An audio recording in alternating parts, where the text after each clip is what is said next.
Oke, ya baik. Assalamualaikum warahmatullahi wabarakatuh. Selamat pagi teman-teman semua.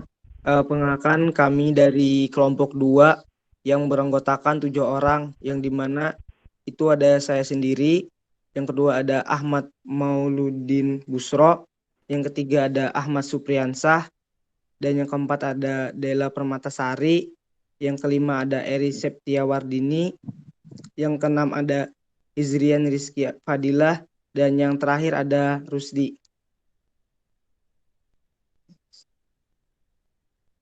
Pencemaran lingkungan.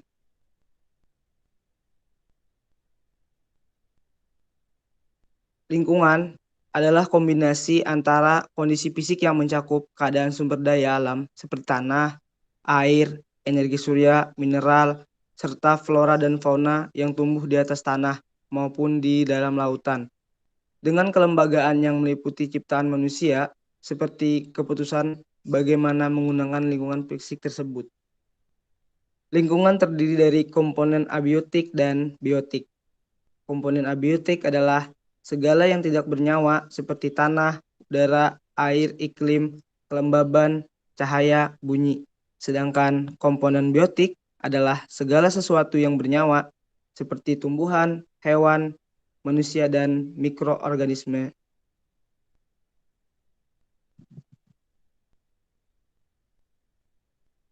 Pencemaran adalah masuk atau dimasukkannya makhluk hidup, zat, energi, atau komponen lain ke dalam tanah, air, atau udara. Pencemaran juga bisa berarti berubahnya tatanan tanah, air, atau udara oleh kegiatan manusia dan proses alam, sehingga kualitas air atau udara menjadi kurang atau tidak dapat berfungsi lagi sesuai dengan peruntukannya.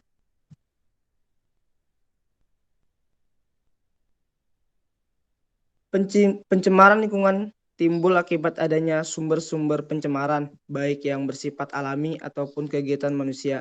Beberapa jenis pencemaran lingkungan, yaitu yang pertama itu ada pencemaran air tanah, dan yang kedua itu ada pencemaran air. Baik, Baik, untuk di pembacaan sini slide akan selanjutnya. menjelaskan tentang pencemaran air tanah. Next, pencemaran air tanah. Pencemaran air tanah merupakan keadaan di mana adanya berbagai bahan substansi kimia yang masuk ke dalam lapisan tanah, sehingga mengubah struktur dan lingkungan di dalam tanah. Sumber utama dari adanya pencemaran tanah ini adalah adanya kebocoran limbah kimia yang biasanya ada di pabrik, baik itu bahan kimia organik maupun yang kimia tulen. Next. Dia proses pencemaran air tanah. Di sini terlihat skema pencemaran air tanah. Ada pestisida, limbah industri, WC tradisional, dan limbah rumah tangga yang tidak dikelola dengan baik akan menyerap ke tanah dan mencemari air tanah tersebut. Next.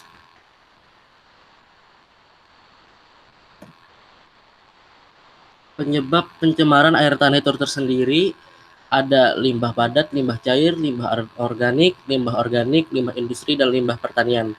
Limbah padat adalah limbah pabrik yang merupakan limbah pembuangan dari hasil industri pabrik berupa padatan, bubur, atau lumpur yang berasal dari hasil pengolahan pabrik tersebut. Misalnya saja ada limbah pabrik berupa gula, kertas, dan lainnya. Limbah cair. Limbah cair adalah hasil pembuangan dari industri yang berbentuk cair. Contoh limbah itu yaitu pengolahan limbah industri kimia dan logam. Limbah anorganik. Limbah anorganik adalah jenis limbah yang tidak mampu mengalami penguraian yang dilakukan oleh mikroorganisme lainnya seperti jamur dan bakteri. Contohnya adalah kantong plastik, kaleng bekas, botol minuman, bekas botol air mineral, dan lainnya.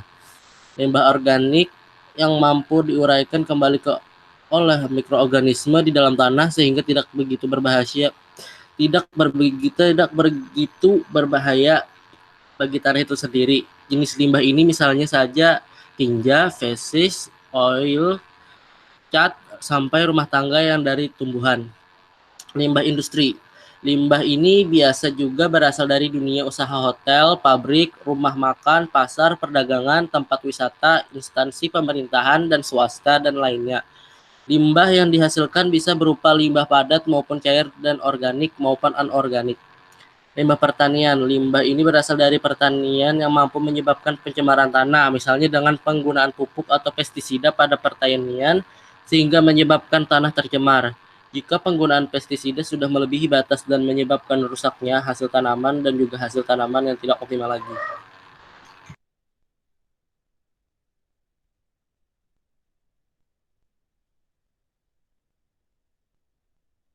Ya, untuk slide selanjutnya mungkin bisa dilanjutkan Dampak oleh pencemaran air tanah.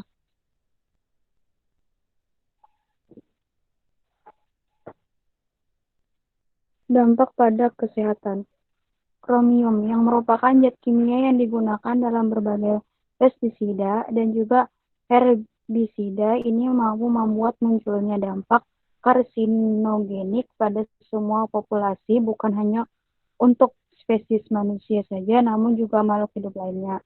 Yang kedua, dampak pada ekosistem. Perubahan kandungan kimia di dalam tanah ini akan mengakibatkan perubahan metabolisme pada organisme yang hidup dalam tanah. Akibat dari hal ini bisa memicu adanya putusan rantai makanan. Yang ketiga, dampak pada pertanian. Dampak pencemaran tanah pada pertanian akan dapat terlihat jelas terutama pada perubahan metabolisme tanaman dan akhirnya dapat terlihat langsung dari adanya penurunan hasil pertanian itu sendiri. Next. Pencegahan pada pencemaran air tanah. Yang harus dilakukan adalah pertama, biasakan diri untuk tidak membuang sampah sembarangan karena dengan ini akan membuat tanah menjadi lebih aman dan tidak tercemar.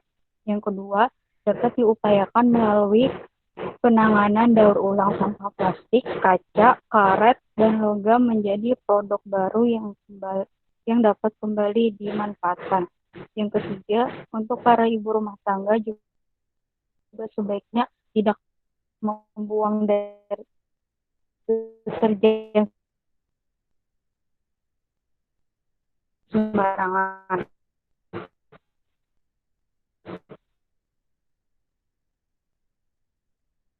Yang keempat,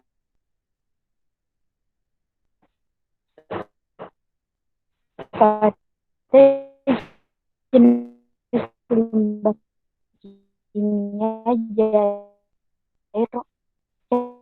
cair maupun padat dapat dilakukan pengolahan terlebih dahulu supaya kadar kimia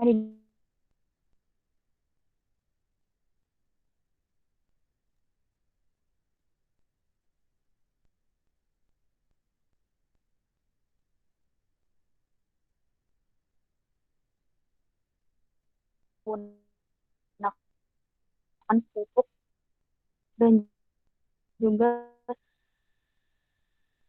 pestisida untuk membasmi hama sebaiknya menggunakannya dengan penggunaan pestisida bagi pestisida organik juga bisa menjadi alat dan penanggulangan hutan tanah.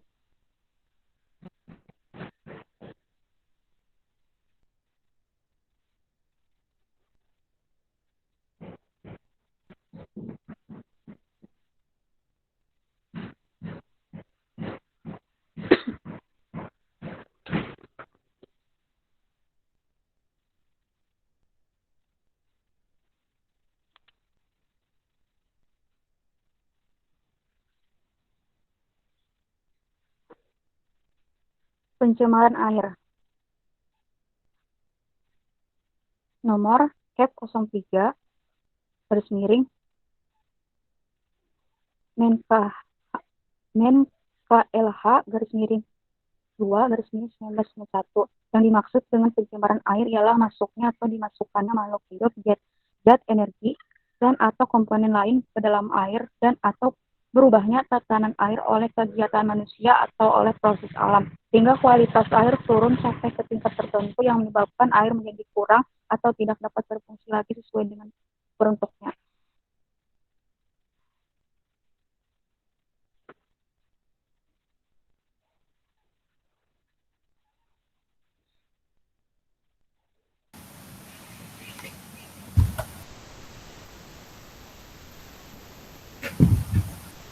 Kemudian ada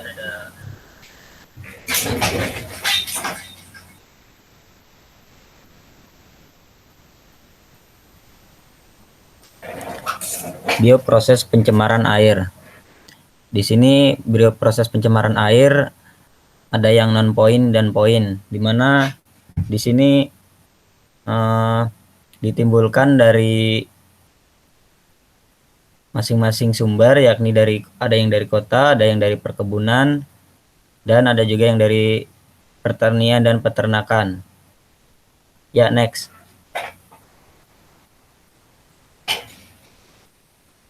Pencemaran dari pertanian. Limbah dari pertanian yang masuk ke dalam air sebenarnya tidak berbahaya bagi keberlangsungan ekosistem air. Namun karena saat ini banyak pertanian menggunakan pupuk kimia dan juga pestisida dalam jumlah yang banyak, maka mampu mengakibatkan kerusakan pada ekosistem yang ada. 2. Pencemaran dari peternakan dan perikanan. Adapun kotoran hewan dalam jumlah besar pada perairan yang membuat air terkontaminasi oleh berbagai virus dan bakteri dari kotoran tersebut, dan terjadinya perubahan warna dan rasa di dalam air tersebut, sehingga membuat air sangat mudah menyebabkan penyakit bagi siapapun yang mengkonsumsinya. 3. Pencemaran dari industri. Para pelaku industri sangat rawan menghasilkan berbagai jenis limbah yang dapat mencemari air. Di antaranya, industri produk makanan, industri produk tekstil, industri pul dan kertas, industri bahan kimia, industri penyamakan kulit, dan industri electroplating. Next. 4. Pencemaran dari aktivitas perkotaan. Daerah perkotaan menjadi salah satu tempat yang rawan terjadinya pencemaran air. Hal ini tidak jauh dari jumlah populasi penduduk yang kian pusat, sedangkan lahan tetap, sehingga menyebabkan munculnya berbagai pemukiman padat penduduk dengan sanitasi yang tidak memadai. Pencemaran air di perkotaan juga bisa disebabkan karena hasil dari pabrik, limbah rumah tangga, kotoran manusia, limbah cair, dan lainnya.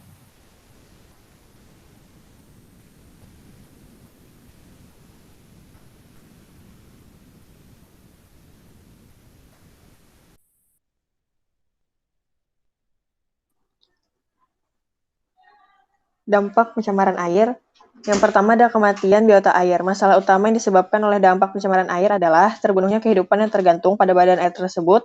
Ikan, kepiting, burung camar, dan banyak hewan lain terbunuh karena adanya polutan berbahaya yang meracuni habitat mereka. Kedua, kerusakan rantai makanan.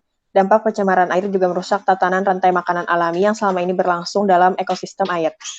Ketiga, wabah penyakit. Produk-produk dari badan air yang tercemar yang dikonsumsi manusia akan mengakibatkan pada mewabahnya beberapa jenis penyakit. Wabah penyakit hepatitis bisa timbul akibat konsumsi makanan laut yang teracuni polutan. Wabah kolera timbul karena pengolahan air minum yang buruk dari sumber perairan yang tercemar. Keempat, timbulnya endapan koloid dan bahan terlarut.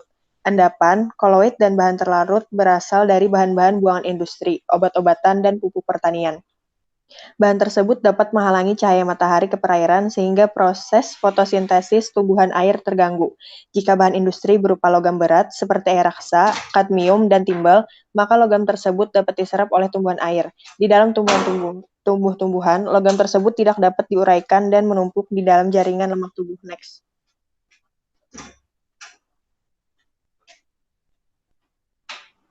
Yang harus dilakukan pada pencegahan untuk pencemaran air adalah yang pertama, kurangi penggunaan deterjen. Sebisa mungkin pilihlah deterjen yang ramah lingkungan dan dapat terurai di alam secara cepat. Yang kedua, kurangi konsumsi obat-obatan kimia berbahaya. Obat-obatan kimia yang berbahaya seperti pestisida dan obat nyamuk cair merupakan salah satu penyebab rusaknya ekosistem air. Ketiga, tidak menggunakan sungai untuk mencuci mobil, truk, dan sepeda motor. Keempat, jangan membuang sampah rumah tangga di sungai atau danau. Kelola sampah rumah tangga dengan baik dan usahakan menanam pohon di pinggiran sungai atau danau. Kelima, sadar akan kelangsungan ketersediaan air dengan tidak merusak atau mengeksploitasi sumber mata air agar tidak tercemar. Keenam, menanggulangi kerusakan lahan bekas pembuangan limbah B3. Kesimpulannya, pencemaran lingkungan terjadi karena ulah manusia itu sendiri yang tidak dapat mengolah dan memanfaatkan lingkungan dengan baik. Pencemaran air dan pencemaran air tanah. Dampak pencemaran lingkungan hidup bagi kesehatan manusia yaitu akan berdampak pada tingkat kekebalan tubuh. Semakin banyak pencemaran yang dilakukan, maka kekebalan tubuh manusia yang berada di sekitar daerah pencemaran akan menurun. Sehingga tidak jarang manusia saat ini sering terkena penyakit seperti penyakit kulit, kerusakan jaringan kulit, mata, dan organ tubuh terutama hati, ginjal, dan lain-lain. Oke, baik. Mungkin itu saja yang bisa kami sampaikan dan paparkan pada presentasi kali ini. Jika ada salah kata atau hilaf dari pernyataan kami, mohon dimaafkan. Wabillahi taufiq wal hidayah. Assalamualaikum warahmatullahi wabarakatuh.